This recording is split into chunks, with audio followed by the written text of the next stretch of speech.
Bom dia, amados. Hoje nós vamos para o nosso devocional. O tema é: o que fazer quando o mal triunfa? E então eu estava lendo aqui em Salmo 73, onde vai falar sobre Asaf, a decepção de Asaf em ver o mal prosperar em cima do bem.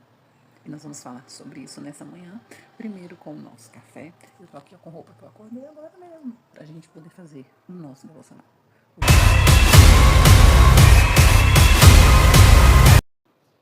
Então, vamos falar sobre uma questão que ela é importante, que ela acontece e que ela tem acontecido com muita ocorrência nos dias atuais. É o quê? O prosperar do mal.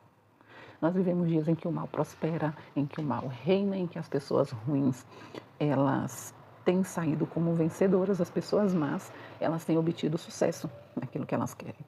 E aí, quando a gente olha pra gente, que quando você é servo de Deus, né, você fala, poxa, a iniquidade está operando, o mal está tendo sucesso, Satanás está triunfando, e eu estou aqui passando esse perrengue, eu estou aqui sofrendo, e eu estou aqui sofrendo humilhação, sabe? Eu estou aqui muitas vezes precisando recorrer à ajuda de um, à ajuda de outro, porque eu estou sofrendo injustiça.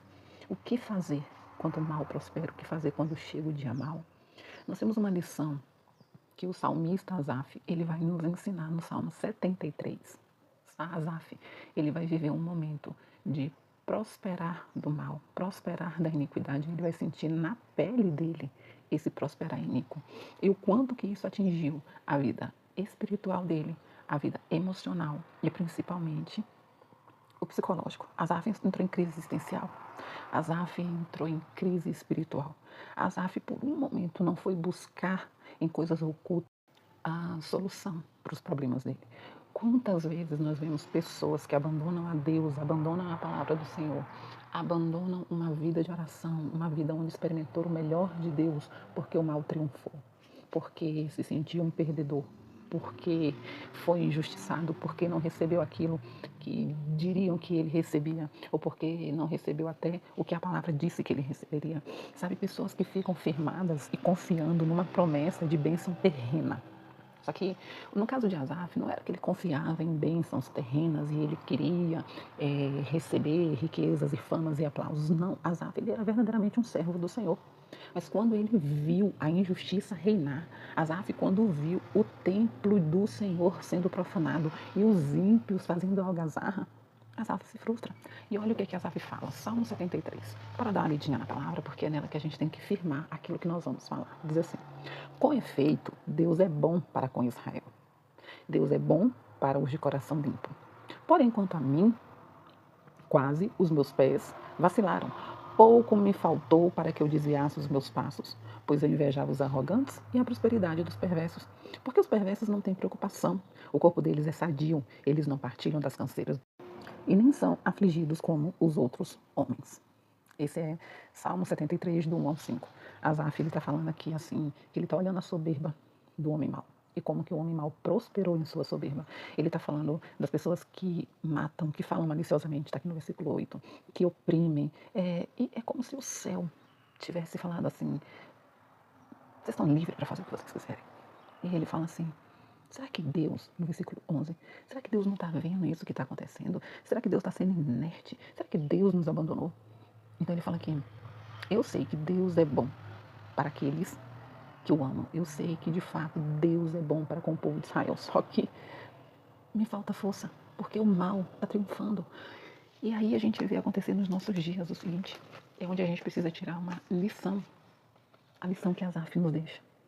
Não importa o quão prospere o mal. Porque vai chegar um tempo, está lá em Apocalipse, que Deus, e já chegou vários tempos, várias e várias gerações se passaram e Deus permitiu que muitos maus prosperassem. Nós temos aí Nero, prosperou por um tempo. Domiciano, prosperou por um tempo. Cláudio, imperador, prosperou por um tempo. Hitler, prosperou por um tempo. Stalin, prosperou por um tempo. Muitos homens maus prosperaram durante um bom tempo. Fizeram um monte de desastre. Vamos relembrar Hitler um pouquinho? O que Hitler fez? O ódio dele pelos judeus. O ódio dele pelas pessoas diferentes. O ódio dele pelos mais pobres. o ódio dele pelas pessoas que não compactuavam com o seu sistema, o ódio dele pelos poloneses, o ódio dele por todos os alemães que não fossem brancos de olhos azuis e bonitos. Nem Hitler era branco de olho azul e nem bonito. Mas ele encucou, ele conseguiu convencer. Ele conseguiu, com seu poder de persuasão, convencer muitos a seguir aquilo que ele acreditava, na mentira criada na sua mente, quando ele escreveu Mein Kampf.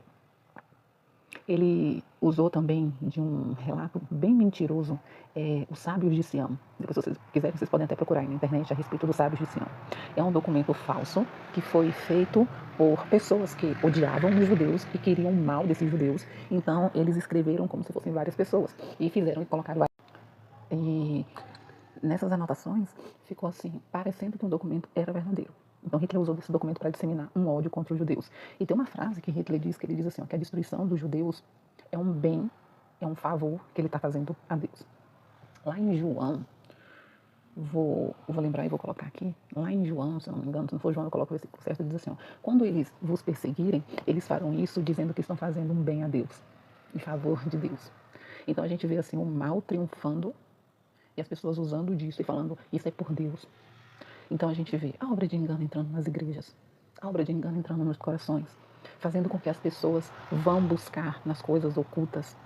Deus fala na sua palavra assim, que nem tudo deve ser revelado ao homem, que ao homem vai ser revelado aquilo que lhe deve ser revelado, mas que tem coisas que vão ficar no oculto, porque tem que ficar lá mesmo.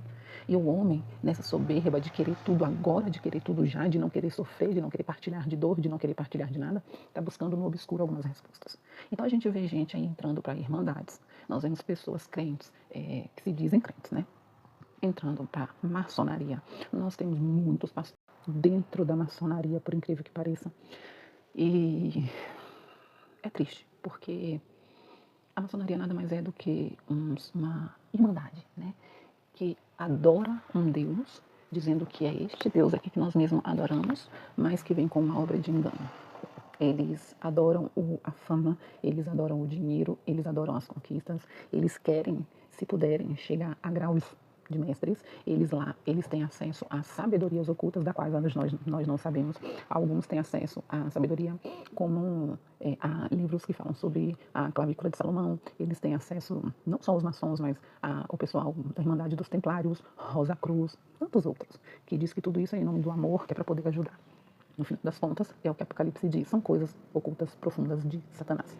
Então essas pessoas entram nesses meios e depois elas vêm para o seio da igreja para trazer uma obra de engano, para trazer palavras de recompensas rápidas, de que você não deve sofrer, de que você não deve passar pelo sofrimento, o crente não deve sofrer.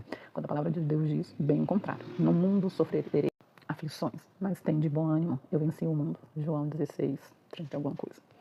E antes disso, Jesus fala assim, ó, eu vos digo essas coisas para que em mim vocês tenham paz. No mundo vocês terão aflições. Bom, parece que Asaf se esqueceu disso, porque isso aqui também está no Antigo Testamento, em outras partes do Antigo Testamento.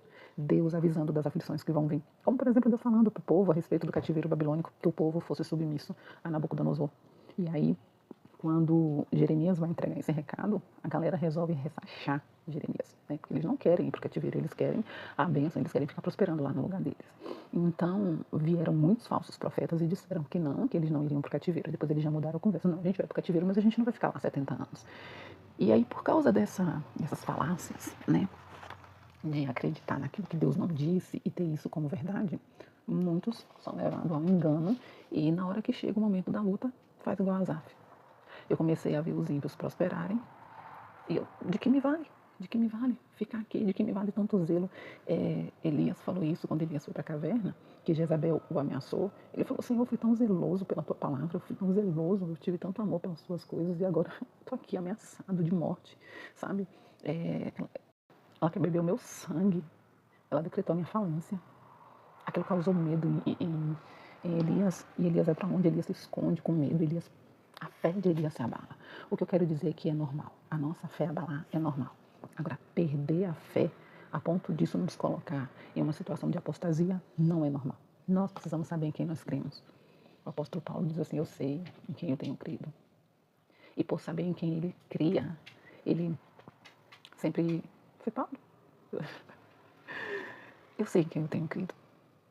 E o apóstolo Paulo ainda fala assim, ó, de todas as aflições que eu passei, de todas as situações de morte, que eu cheguei perto, de todas, o Senhor me livrou. O Senhor me livrou da morte. Agora, só que quando ele fala que o Senhor o livrou, aí a gente fala assim, Paulo sofreu chicotadas, Paulo sofreu naufrágio, Paulo sofreu o abandono, a traição, Paulo foi apedrejado até a morte. E ele fala de todas essas aflições, o Senhor me libertou. Paulo foi acorrentado, ficou alguns dias dentro de um bueiro acorrentado, né? Então, mas ele fala de tudo isso, o Senhor me livrou. O Senhor o livrou de perder a salvação, o Senhor o livrou de ir para situações que provoquem o engano, o Senhor o livrou das vãs filosofias, o Senhor o livrou de voltar para trás, o Senhor o livrou de abandonar, sabe? Foi isso que o Senhor livrou. O Senhor não livrou Paulo de nenhuma perseguição. O Senhor não livrou Paulo de nenhuma dor. O Senhor não livrou Paulo de nada que pudesse doer no seu coração. O Senhor não livrou Paulo de nada que pudesse fazer com que ele fosse poupado. O Senhor não tirou Paulo da terra. Pelo contrário. Ele fala assim, eu lutei contra as bestas feras, né? Contra animais, e o Senhor me poupou. Então, quando Asaf, ele vê acontecendo tanta malignidade, ele fala assim, Senhor, até quando o Senhor vai nos desprezar? Até quando o Senhor vai ficar omisso ao sofrimento dos santos? Aí isso me lembra de Abacuque. Abacuque começa a ver um monte de miséria, um monte de infortúnio, e ele fala, Senhor, o Senhor não está vendo isso? Eu não entendo, o Senhor é tão puro de olhos que o Senhor não pode contemplar o mal. O Senhor está aí, suportando e tolerando. E depois o Senhor fala com Abacuque, Abacuque, tudo aquilo que eu fiz no Egito, tudo aquilo que eu fiz no deserto, vocês vão ver coisas maiores. Calma, eis que faço novas todas as coisas. E aqui diz que quando Asaf, ele já está bem desencorajado, provavelmente valeria até a pena fazer o que as pessoas estavam fazendo no templo nessa época que o templo do Senhor estava sendo profanado, sabe? As pessoas estavam levando, Jeremias conta o que é que eles estavam fazendo. Jeremias fala que eles estavam levando animais impuros, cobra, porco, e estava sacrificando lá o deus Tamuz, que as mulheres sentavam na porta do templo e choravam por Tamuz e clamavam por Tamuz, Tamuz nos atende, e que as mulheres faziam bolos para Astarote, para a rainha dos céus, que elas faziam, que queimavam incensos para Baal. E até Moloque, ela era adorado dentro do templo do Senhor. Além de tudo aquilo que Moloque pedia, Moloque ainda pedia filhos, os seus filhinhos, né? Sacrifício dos seus filhinhos. Então, esse tanto de abominação. E aquele povo ainda vencia, aquele povo ainda prosperava. Só que, olha bem, no final, o que aconteceu? O Senhor destruiu o templo, porque chega uma hora em que o pecado e a maldade, a palavra do Senhor diz que Deus, ele vai agir contra o ímpio quando a maldade for insuportável. Na verdade, a maldade ela já é insuportável a Deus. Mas a longanimidade, a bondade, a misericórdia do Senhor é o que faz o Senhor aguentar e esperar até que ele desça a sua ira contra os ímpios. Então ele veio com sua ira contra Hitler, ele veio com sua ira contra Nero, ele veio com sua ira contra Domiciano, ele veio com sua ira contra o imperador Cláudio, ele veio com sua ira contra Stalin, ele veio com sua ira contra Karl Marx, ele veio com sua ira. Ixi, até hoje, nenhum ímpio de todas as gerações foi feliz no final. Eles tiveram o seu tempo em que prosperaram, mas no final a vitória foi do povo de Deus. E é isso que Asaf fala. A gente vê aqui que Asaf estava com fome, com sede, estava desnutrido, porque ele fala assim, olha, o corpo desses homens ímpios parece que eles não sofrem de nenhuma doença, que é tudo saudável, e nós estamos aqui com a nossa língua pegando no céu da boca de tanta sede. Mas aí ele fala que em uma manhã ele entra no templo de Deus e ele se lembra de quem é Deus. Ele se recorda das promessas de Deus. Ele se lembra do que Deus fez no passado. E ele se lembra do futuro dos ímpios. Então ele fala, depois de todas essas coisas, ao entrar no templo do Senhor, eu refleti que ficar pensando em tudo isso, ficar me martirizando, é uma coisa demais pesada para mim. Mas quando eu entrei na presença de Deus, o Senhor me trouxe alívio. Então ele diz assim, até que eu entrei no santuário.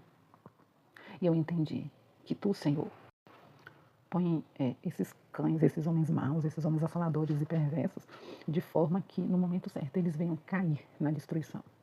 E ele fala assim, agora eu me sinto como quem acorda de um pesadelo. Ou seja, a presença de Deus, a palavra de Deus entrou no coração de Asaf. E ele diz: toda a amargura do meu coração saiu, porque eu não preciso de nada nessa terra. Tudo que eu tenho está no céu. E eu sei que o Senhor é a fortaleza do meu coração, ainda que a minha carne se desfaleça. O Senhor é a fortaleza da minha alma, ainda que o meu corpo se desfaleça. O Senhor é a minha herança para sempre. E ele fala assim: eu me lembro, Senhor, do que aconteceu a todos que se afastaram de ti, a todos que buscaram no ocultismo, a todos que buscaram a alta elevação do seu eu, a todos que foram injustos, a todos que roubaram da viúva, a todos que roubaram do necessitado. Eu sei bem o que é que o Senhor fez com eles. Eu sei bem o que o Senhor fez a todos que promoveram as injustiças. Então ele termina falando assim: Senhor, os que se afastam de ti, eles perecem. Tu destrói todos que são infiéis para contigo.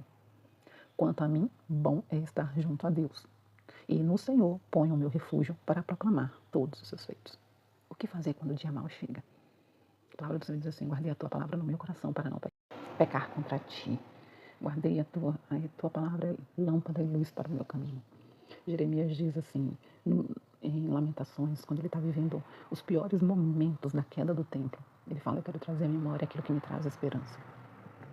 E isso a gente tem que estar firmado na palavra, a gente tem que ter versículos que nos tragam a memória, a gente tem que ter um relacionamento com Deus, que nos coloque numa posição em que eu lembre quem eu sou em Deus e quem Deus é em mim, o que é que Deus faz para o ímpio, o que é que Deus tem para o ímpio. A gente sabe que a ação do ímpio é uma ação permitida por Deus para provar os corações, para ver o que há nos corações. Então, todas as vezes que vier uma adversidade pior do que a gente pode suportar, a gente precisa lembrar, é Deus provando para ver aonde está o meu tesouro. Eu sei que a gente desespera. Asaf desesperou, Asaf chorou, Asaf lamentou. Isso quer dizer que não é pecado. Agora, o pecado é blasfemar. Asaf questionou e Deus não se irou. Pelo contrário, Deus trouxe palavras ao coração de Asaf, lembrando Asaf: eu sou o que faço, eu sou o que levanto, eu sou o que abato, eu sou o que pego todos esses poderosos malignos e faço deles o que eu quero. Mantenhamos a nossa fé no Senhor e não nos esqueçamos de quem Deus é para nós no dia da adversidade. A paz do Senhor.